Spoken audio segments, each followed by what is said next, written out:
Oi, gente, tudo bem com vocês? Estou fazendo uma gambiarra aqui para conseguir, né? Peraí, só um pouquinho. Aí. Bom, gente, tudo bem com vocês? Espero que vocês estejam tendo uma boa quarentena, né? Não é mesmo? Que vocês estejam tranquilos, que vocês estejam em casa, descansando não, né? Estudando, mas ficando em casa. Lembra que não é férias, né? A gente vai continuar tendo nossas aulas. Mas espero que vocês estejam tranquilos, assim, porque é muito estranho, né? Ter que ficar em casa e ser bombardeado por todas essas notícias aí em relação ao momento que a gente está vivendo. Com certeza a gente vai falar sobre isso, sobre esse momento, sobre o coronavírus, né? Sobre tudo isso, até porque tem tudo a ver com a gente aqui, né? Em biologia, mas vai ficar para uma próxima oportunidade. Hoje eu vou tentar, aqui na medida do possível, fazer uma breve explicação sobre a unidade que a gente está vendo agora, né? Semana passada eu passei um material para vocês sobre o assunto, só para lembrar ou para, né, quem está aí meio perdido, a gente está no módulo 3, né, de biologia, que chama, eu tô com ele aberto aqui, então por isso que eu vou olhar de vez em quando, porque eu tô com o computador gravando aqui numa gambiarra no meu celular. Que chama o módulo 3, Dinâmica das Populações e das Comunidades Biológicas. O que eu fiz semana passada? Eu mandei um material para vocês em PDF, mais resumido, né? Com uma linguagem um pouco mais acessível aí em relação ao conteúdo da apostila, para vocês conseguirem estudar, porque eu sei que é difícil mesmo não ter aula presencial e aí ficar só com a apostila. Então, por isso, já pensando nisso, eu preparei esse material diferenciado para vocês. E agora eu vou fazer uma breve explicação sobre esse assunto e depois a gente vai seguir com o conteúdo, tá? De modo geral, vou fazer bem breve, porque a gente já viu isso com esse material que eu mandei para vocês semana passada. Além disso, eu pedi para vocês usarem o material e fazerem os exercícios não lembro que página agora, acho que era 33, 34, não me lembro, mas eu sei quais exercícios eram e alguns me entregaram, alguns não me entregaram, né? Eu acho que teve 8 pessoas que entregaram. De 11 alunos? Bom, tá bom, né? Mas lembrando que isso vai valer como nota para vocês, então fiquem bem espertinhos aí, tá? Com as atividades que a gente vai mandando. Eu não mando tanta coisa por semana, mas eu vou mandar sempre uma carga, até porque é como se a gente está tendo aula, a gente não parou. Vamos lá então. O que a gente está vendo nessa unidade? Vou fazer um breve apanhado daquilo que eu mandei para vocês semana passada. Primeira coisa, espécie biológica. A definição de espécie biológica que a gente usa, vocês viram no material, é um grupo de indivíduos que tem semelhanças em comum. Isso foi o Linneu, né, conhecido como Linneu. O nome dele é Carl von Linné, eu não sei falar direito, mas é mais ou menos isso. Conhecido como Linneu aqui no Brasil, que cunhou o termo espécie, né? Para ele bastava as características físicas e biológicas serem parecidas. Então, grupos de indivíduos que têm essas características semelhantes,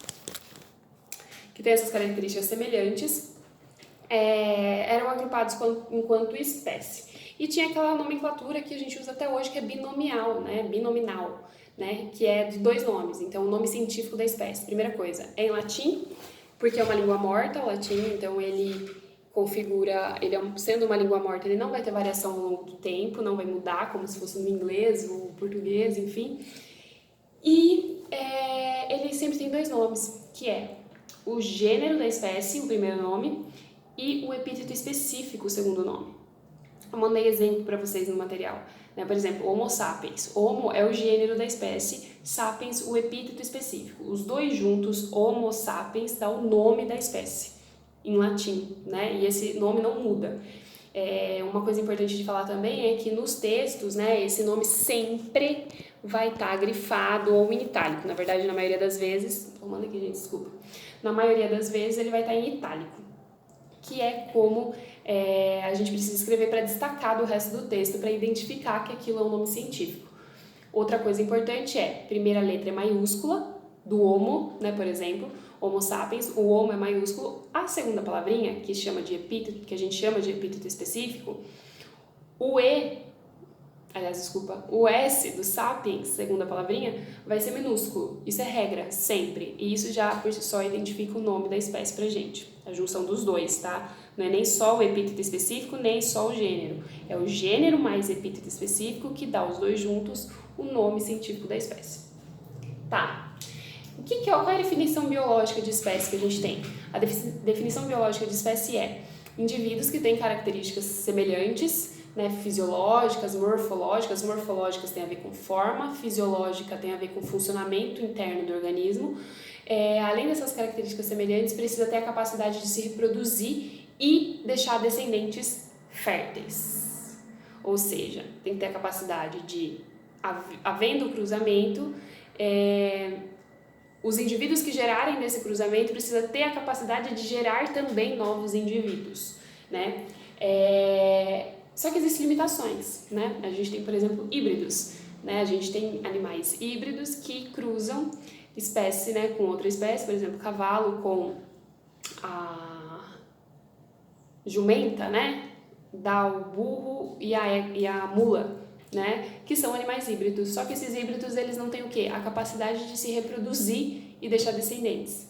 Então, eles cria espécies diferentes, dependendo da espécie pode dar, como é esse caso que eu mencionei para vocês. Mas a cria deles não deixa descendentes férteis. Tá? A gente viu aí também as características de população. O que é uma população? Só tô fazendo um apanhado geral aqui, né, para lembrar. População é grupos de indivíduos que vivem no mesmo lugar. Então, grupos de indivíduos que vivem no mesmo lugar e são da mesma espécie. Então, uma população de girafas, uma população de abelhas, uma população de formiga, uma população de, sei lá, pinheiros, né? Pode ser plantas também, não precisa ser só animal, né? Pode ser outros seres vivos de outros reinos. Uma população, então, é grupos de indivíduos da mesma espécie que vão viver no mesmo ambiente. Isso é uma população. População de Sorocaba, quando eu estou falando de espécie humana, né? São seres humanos que vivem na cidade de Sorocaba. Agora, a gente viu que eu consigo fazer alguns cálculos, né? Vocês fizeram os exercícios em relação a isso. Alguns cálculos de densidade populacional. O que é densidade populacional? Esse termo vocês, com certeza, se não viram, vão ver também em geografia com a professora Lívia. Densidade populacional a gente estuda nos estudos de ecologia, que é o que a gente está estudando aqui, porque a gente não aplica só para ser humano, a gente aplica para todas as espécies, né? Seja o que for, seja uma população de bactérias, de vírus.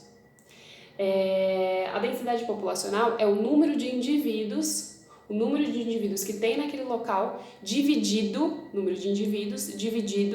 pela área ou volume, pela área daquele local, ou seja, pela quantidade de metros, quilômetros quadrados que tem aquele local, ou volume. Por quê? Porque esse ser vivo pode viver num ambiente aquático, então eu posso fazer em volume também essa densidade. A gente viu também a taxa de crescimento populacional, então eu tenho aí variação do número de indivíduos em um intervalo de tempo, né? Que é aquela formulazinha, tá para vocês no material que eu mandei, que população no tempo final menos a população no tempo inicial. Então eu tinha lá, eu quero saber quanto essa população está crescendo, eu faço menos a população no tempo final menos população no tempo inicial, dividido pela população inicial de novo. Fiz essa conta, eu faço dividido novamente pelo tempo. Eu vou pedir para vocês, eu não pedi isso no início do vídeo, mas que vocês estejam com o material aberto que eu já enviei para vocês, que vai ficar um pouco mais fácil, tá? Porque é meio chato de eu ficar falando fórmula aqui e eu não tenho capacidade, ou melhor, posso até ter, mas eu não sei editar vídeo para colocar do lado aqui, sabe? Então vai ter que ser assim, por enquanto, né? Quem sabe eu aprimoro isso daqui. E daí eu tenho com essa fórmula a taxa de crescimento populacional. Além disso, eu tenho alguns fatores que influenciam nessa taxa de crescimento da população.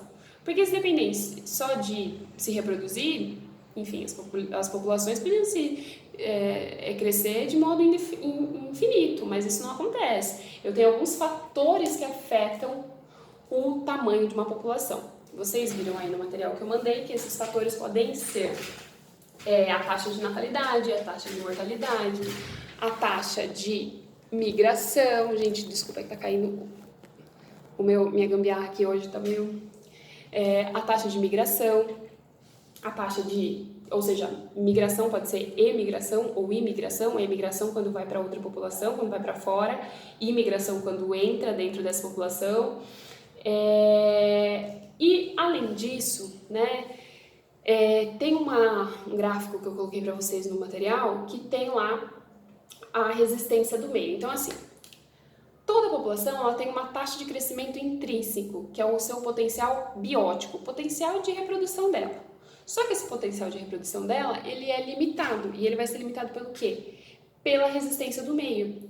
O meio ambiente que aquele ser vivo tá, vai limitar ali o quanto essa população vai crescer. Se vai crescer mais, se vai crescer menos. Por quê? O que é essa resistência do meio? Pode ser alimento, espaço, outros predadores na região que podem predar esse animal, esse ser vivo, outros seres que competem pelos mesmos alimentos, as características climáticas da região, né?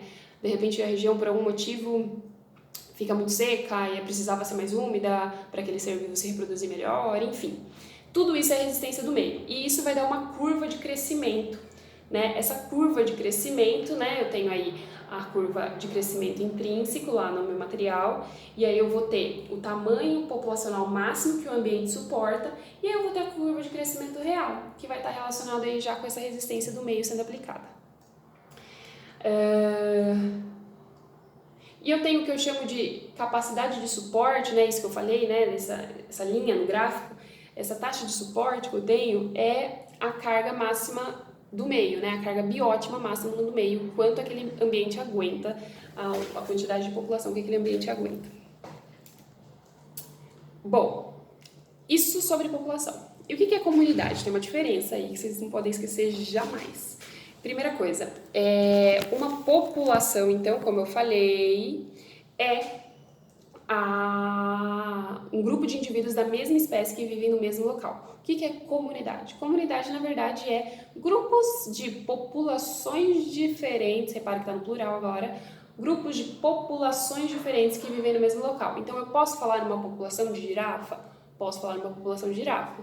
Eu posso falar de uma comunidade de girafa? Não posso falar de uma comunidade de girafa, porque girafa é uma espécie só. Eu preciso ter mais espécies para configurar uma comunidade. Então, eu posso ter mais espécies quando eu falo, eu tenho uma população de girafa, eu tô inventando, tá? Pinheiro e sei lá o que, e isso já gera uma comunidade. Então, eu tenho populações diferentes. Eu tenho ali espécies diferentes de vegetais, espécies diferentes de animais, de fungos, de bactérias, todos eles vivendo no mesmo ambiente. Isso configura uma comunidade. E aí vai ter interação, então, dentro da própria espécie, tem interação, espécie com a mesma espécie interage, pode se reproduzir, pode competir por alimento, enfim, como espécies diferentes também interagem nesse mesmo, porque elas estão no mesmo meio. Elas podem também competir por alimento, elas competem por espaço, elas podem uma ser presa da outra, enfim, entre outras tantas interações. Nicho ecológico já é um termo da ecologia que surge um pouquinho de dúvida. Eu não sei como que vocês receberam isso aí no material. Eu ainda não corrigi os exercícios de vocês, mas irei. Nicho ecológico é a capacidade, aliás, desculpa não é a capacidade, são as atividades que um ser vivo exerce naquele meio. Então, habitat é o local que aquele ser vivo vive, que aquela população vive, que aquela comunidade vive. Nicho ecológico não é o habitat, não é o local. Habitat é o local que vive aquela população ou aquela comunidade. Nicho ecológico são as atividades que os seres vivos exercem naquele ambiente. Então, como aquele indivíduo se reproduz, de quanto em quanto tempo ele se reproduz, do que ele se alimenta, como é o ciclo de vida dele, quais são os hábitos, né? Tem hábito noturno, tem hábito diurno, enfim, tudo isso são as atividades, aquilo tudo que aquele ser vivo, aquele animal, ou aquela planta, ou aquele fungo, ou aquela bactéria, aquele protozoário, seja o que for, faz naquele ambiente, né? São as funções dele, como se fosse, entre aspas, muitas aspas, o trabalho dele naquele local, como ele faz o que ele faz. Além de tudo, também considera as interações que ele tem naquele ambiente. Que tipo de animal ele come, que tipo de ser vivo ele come, se é que ele come, se ele faz fotossíntese, né? Se for uma planta ou uma alga, faz fotossíntese para se alimentar, né? Tudo isso faz parte do nicho ecológico. E aí, dentro, né, eu vou passar isso aí bem breve, né, que não é conteúdo novo e estava lá no material que eu mandei para vocês semana passada. os seres vivos fazem relações, então, como eu estava falando já aqui. Relações uns com os outros. Eu tenho relações entre seres vivos da mesma espécie, que eu chamo de intraespecíficas. Ai, gente, tá caindo aqui. Intraespecíficas. E de espécies diferentes é interespecífica.